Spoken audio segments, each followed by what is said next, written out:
حي على الصلاة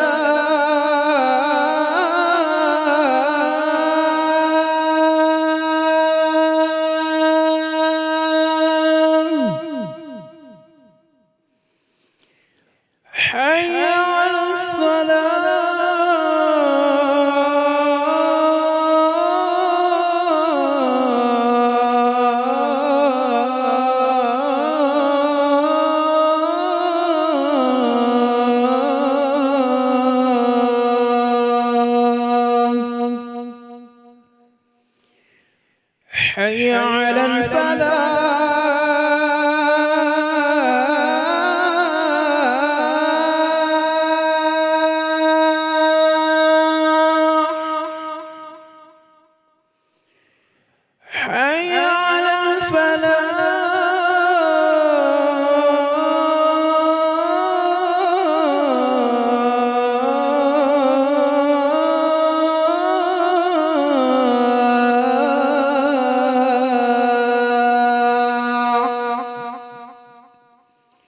الصلاة خير من النوم.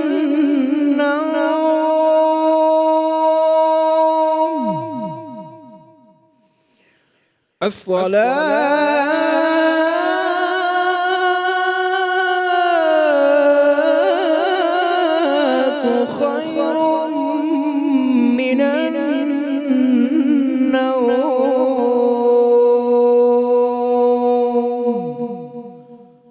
الله أكبر الله أكبر لا إله إلا الله.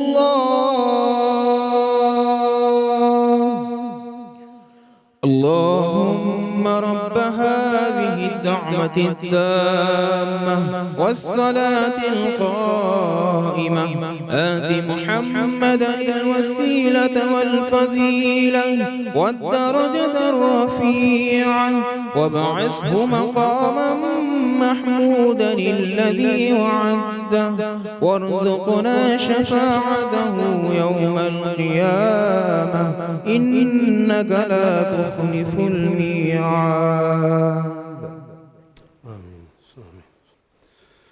جناب 20 رمضان المبارک فتح مکہ کا دن ہم اپنے بڑوں کو بزرگوں کو ان لوگوں کو یاد کر رہے ہیں کہ جن کی وجہ سے آج اسلام ہم تک پہنچا.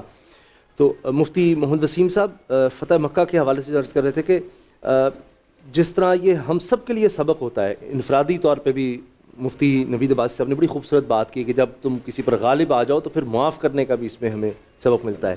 کیا اس میں یہ بھی ہے کہ اگر حق سچ کے لیے انسان استقامت کے ساتھ لگا رہے تو ایک نہ ایک دن اس کو فتح ملتی ہے؟ بسم اللہ الرحمن الرحیم.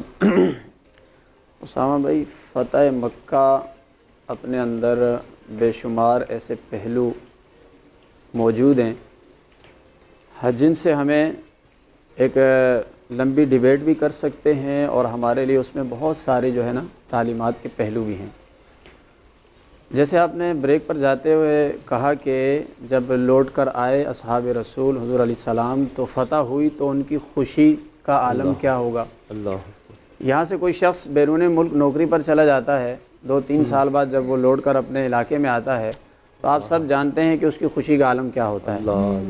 یہاں تو 8 سال بعد اپنے آبائی علاقے میں آ رہے ہیں اور وہ لوگ آ رہے ہیں جنہیں نکالا گیا, جن پر ظلم کیا گیا, اور آج اللہ نے وہ وقت وہ موقع عطا کر دیا کہ آج فاتحانہ انداز میں داخل ہو رہے ہیں. تو آج تو معاملہ یہاں کچھ اور ہونا چاہیے. اچھا, خوشی کے ساتھ میں ایڈ کر دوں کہ جذبات بھی کچھ ایسے ہوں گے کہ لفظوں میں بیان نہیں کیے جاتے. جی ہاں, جذبات جیسے جس طرح کے حالات میں چھوڑ کے جانا پڑا, ہجرت فرمانا پڑی, پھر واپس لوٹنا. حضرت سعد بن عبادہ وہ جب آ رہے تھے نا تو ان کی زبان پر یہ الفاظ آ گئے تھے کہ الیوم الیوم الملحمہ, کہ آج تو گمسان کی جنگ ہونی ہے. تو یہ جذبات تھے نا ان کے کہ بھئی اتنے عرصے بعد لوٹ کر آ رہے ہیں, آج تو بدلہ لیں گے. لیکن حضور نے فرمایا نہیں, الیوم یوم المرحمہ, آج تو رحمت کا دن ہے. یعنی آپ نے معافی کی وہ مثال قائم کی ہے جس کا موازنہ کسی صورت ہو ہی نہیں سکتا ہے. دیکھیں نا کہ جب بھی کوئی فاتحانہ انداز سے داخل ہوتا ہے, قرآن کریم کے اندر حضرت سلیمان علیہ السلام کا واقعہ ہے سورہ نمل میں. جب حضرت سلیمان علیہ السلام نے ملکہ بلقیس کو یہ آرڈر کیا نا کہ سلنڈر کر لو, ہمارے پاس آ جاؤ, تو اس نے اپنے وزراء کو بٹھایا اور وزراء کو بٹھا کر یہ کہا کہ قالت ان الملوک اذا دخلوا قریۃ افسدوها وجعلوا اعزۃ اہلها اذلہ. کہا کہ دیکھو جو بادشاہ ہوتے ہیں, حاکم ہوتے ہیں, جب فاتحانہ انداز میں کسی علاقے میں داخل ہوتے ہیں تو وہ وہاں پر کیا کرتے ہیں کہ سب کچھ ختم کر دیتے ہیں, وہاں کے عزت والے لوگوں کو ذلیل کر دیتے ہیں. یعنی یہ تو ایک روایت چلی آ رہی ہے کہ جب آپ فاتحانہ انداز میں داخل ہوں گے تو پھر یہ سب کچھ ہوگا. آپ یہ دیکھیں کہ یہ جو تاتاریوں کے ساتھ جنگ کا سلسلہ رہا اور بعد میں بھی یعنی اسلام کی تاریخ کے بعد بھی ایسا ہوا کہ بغداد کے اندر تو باقاعدہ فاتحانہ انداز میں داخل ہونے کے بعد انسانی سروں کے مینار بنائے گئے. یعنی یہ انداز ہے جو ہے بادشاہان وقت کا, حکماء کا. لیکن جب نبی پاک صلی اللہ علیہ وسلم داخل ہو رہے ہیں, آپ کا فاتحانہ انداز کیسا ہے کہ انتہائی عاجزی کے ساتھ. اور جب آپ مکہ میں داخل ہوتے ہیں تو لوگوں سے آپ پوچھتے ہیں کہ تمہارے کیا تاثرات ہیں, یعنی تم میرے بارے میں کیا سمجھتے ہو؟ تو لوگوں نے ایک ہی جملہ کہا کہ اخن کریم ابن اخن کریم، کہا کہ آپ خود بھی کریم ہیں اور کریم کے بیٹے ہیں، ہمیں تو یہی توقع ہے کہ آپ ہمیں معاف کریں گے۔ تو حضور نے فرمایا لا تثریب علیکم اليوم، کہ جاؤ تم سے کوئی باز پرس نہیں ہوگی۔ یہاں ایک پہلو میں اور بھی بتانا چاہوں گا، معافی کا اعلان سب کے لیے کیا گیا، لیکن ابن خطل جو کہ نبی پاک صلی اللہ علیہ وآلہ وسلم کا گستاخ تھا، چونکہ لوگ یہ مثال دے دیتے ہیں کہ حضور نے سب کو معاف کر دیا، آپ ایسا کیوں کرتے ہو؟ نبی پاک صلی اللہ علیہ وآلہ وسلم نے یہی بتایا کہ جو نبی کی شان میں گستاخی کر رہا ہے وہ معافی کے قابل نہیں ہے۔ اس توہین کی وجہ سے وہ کعبے کے پردوں میں چھپا ہوا تھا، دیکھیں اس کو بھی قتل کیا گیا۔ ایک تاثر اور دیا جاتا ہے کہ اسلام میں جہاد ہے، یہ بھی جہاد تھا نا، فاتحانہ انداز میں داخل ہوئے۔ آج جہاد کے لفظ کو بڑا بدنام کر دیا گیا، بلکہ جہاد کا نام لیتے ہوئے لوگ کتراتے ہیں، اب اس کو دہشت گردی سے ملا دیا گیا۔ یہ کانسیپٹ بھی کلیئر ہونا چاہیے، اسلام کا جہاد دہشت گردی نہیں ہے۔ دہشت گردی میں جہاد میں زمین آسمان کا فرق ہے۔ اگر تھوڑا سا ہم موازنہ کریں، آج کے جو امن پسند لوگ ہیں، جو امن کے ٹھیکیدار مانتے ہیں اپنے آپ کو، جو اپنے آپ کو تہذیب یافتہ اقوام جو اپنے آپ کو کہلواتی ہیں، ان میں اور اگر ہم مسلمانوں کی جنگوں میں موازنہ کر کے دیکھ لیں تو ہمیں پتہ چل جائے گا کہ واقعی جو جہاد تھا وہ امن کے لیے آیا، دہشت گردی کے لیے نہیں آیا۔ دیکھیے کم و بیش اسلام کے اندر جو جنگیں لڑی گئی، جن میں نبی پاک صلی اللہ علیہ وسلم خود شریک ہوئے، مختلف روایات ہیں، 19 غزوات، 24 غزوات، 26 27 غزوات، جن میں آپ نہیں شریک ہوئے اس کی بھی مختلف روایات ہیں، 56 ہے، 46 ہے، کل ملا کر با اختلاف روایات 83 66 یا 88 جنگیں لڑی گئی۔ ان اتنی جنگوں کی تعداد کے اندر جو دونوں جانب سے لوگ مارے گئے نا، یعنی دشمنوں کے بھی مسلمانوں کی بھی، یہ سارے مقتول اگر جمع کیے جائیں تو تاریخ بتاتی ہے کہ ان کی تعداد 1140 ہے۔ 88 یا 87 جنگیں لڑ کر دونوں طرف سے مرنے والوں کی تعداد 1140 یا 1040 بتائی گئی ہے۔ اب آپ بتائیے اگر جہاد کا مقصد لوگوں کو قتل کرنا ہوتا، خون ریزی ہوتی، لوگوں کی گردنیں مارنا ہوتا، اتنی کثیر جنگوں میں اتنے کم لوگ مرتے۔ یہاں اگر میں آپ کو یہ جو دوسری جنگ عظیم کی مثال دے دوں تو اس کے اندر صرف جو امریکہ اور برطانیہ اس کے اتحادی تھے، 1 کروڑ سے زیادہ ان کے لوگ مارے گئے۔ فریقین میں سے 1.5 کروڑ ریکارڈ پر موجود افراد مارے گئے۔ صرف روس کے 75 لاکھ فوجی مارے گئے، جرمنی کے 26 لاکھ فوجی مارے گئے، اور بھی کئی ممالک، جاپان کے 15 لاکھ سے زیادہ فوجی مر گئے۔ یہاں اسلام کو دہشت گردی سے ملا دیا جاتا ہے، جہاں اتنی ساری جنگیں ہوئی 1000 بندہ مرتا ہے، یہاں جو تہذیب یافتہ اقوام اپنے آپ کو کہلوانے والے وہ کروڑوں لوگوں کو مار دیتے ہیں، اور پھر بھی کیا بولتے ہیں کہ بھائی ہم امن قائم کرنے کے لیے یہ کام کر رہے ہیں، چلا دیتے ہیں۔ ابھی آپ دیکھیں حال ہی میں آپ دیکھ لیں نا، عراق پر کیا ہوا، آپ دیکھیں افغانستان میں کیا ہوا، شام میں کیا ہوا، لیبیا میں کیا ہوا، یعنی امن کے نام پر اتنے لوگوں کو مار دیا۔ تو اگر یہ دہشت گردی کا نام لے کر ماریں تو پھر یہ کیا کریں گے؟ یہ تو امن کے نام پہ مار رہے ہیں نا۔ اب میں تھوڑا سا ذرا فرق سمجھا دوں کہ جو جہاد ہے اور جو دہشت گردی ہے، جہاد کیوں وضع کیا گیا، جہاد کس لیے آیا؟ دیکھیے جہاد کا پہلا کام یہ تھا کہ جہاد کرنے کا مقصد فقط اللہ کی رضا ہے۔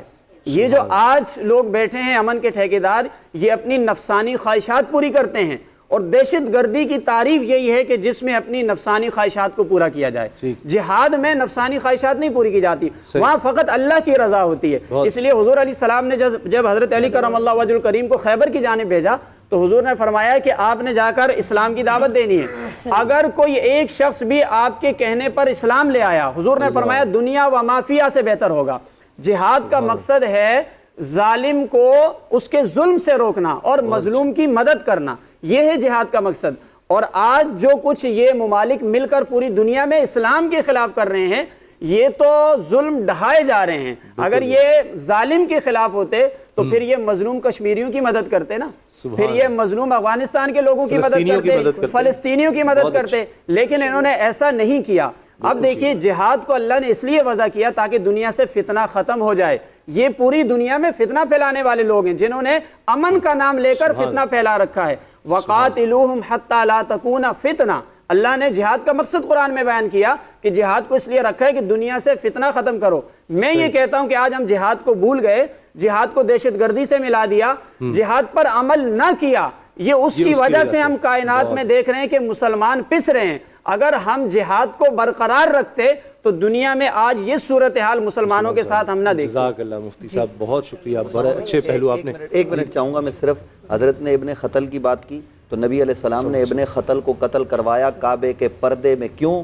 وہ نبی علیہ السلام کو گالیاں دیتا تھا. حضرت نے دوسری بات کی کہ اسلام کی یہ جو کل جنگیں توحید کے لیے لڑی گئی 1100 یا 1200 لوگ شہید ہوئے, تو ہمیں یہ پہلو بھی بتانا چاہیے صرف مسلمہ کذاب کے خلاف عقیدہ ختم نبوت کے دفاع کے لیے میرے نبی کے صحابہ نے, بدری صحابہ سے لے کر بعد والے صحابہ تک اور دیگر علماء صحابہ نے تقریباً 1400 سے زائد جانوں کی قربانی دے کر نبی علیہ السلام کے ختم نبوت کی حفاظت کی, اور اس حال میں کی ہے کہ کائنات آج اس جنگ کو پڑھے کہ زنجیریں باندھ کر وہ منکرین ختم نبوت کے ساتھ لڑے ہیں. تو بات یہ ہے کہ مسلمان جان دیتا ہے, اپنے نبی پر قربان کرتا ہے. کوئی نبی کی ناموس پر حملہ کرے تو وہ ابن خطل کعبے میں بھی اس کو قتل کر دیا جاتا ہے, اور کوئی جانی دشمن ہو تو نبی علیہ السلام اسے معاف کر دیا. سبحان اللہ, سبحان اللہ. جناب ہمیں اجازت دیجیے, انشاءاللہ آپ سے افطار میں ملاقات ہوگی, لیکن جاتے ہوئے ہم رضوان گھمن سے نعت سنتے ہیں.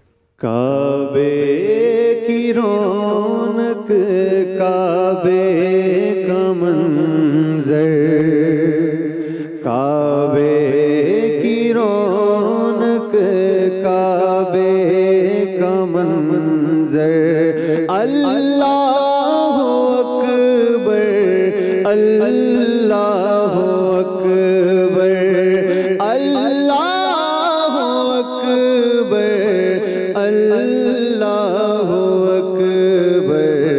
دیکھوں تو دیکھے جاؤں برابر, دیکھوں تو دیکھے جاؤں برابر, اللہ اکبر اللہ اکبر. حمد خدا سے تر ہے زبانیں, کانوں میں رس گھولتی ہیں اذانیں. حمد خدا سے تر ہے زبانیں, کانوں میں رس گھولتی ہیں اذانیں. بس ایک سزا آ رہی ہے برابر, اللہ اکبر اللہ اکبر اللہ اکبر اللہ اکبر. اور مانگی ہے میں نے جتنی دعائیں,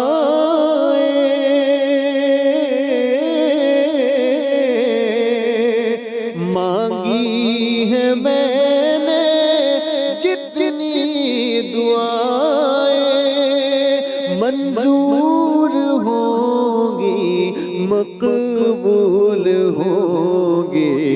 میزاب رحمت ہے میرے سر پر, اللہ اکبر اللہ اکبر اللہ اکبر اللہ اکبر.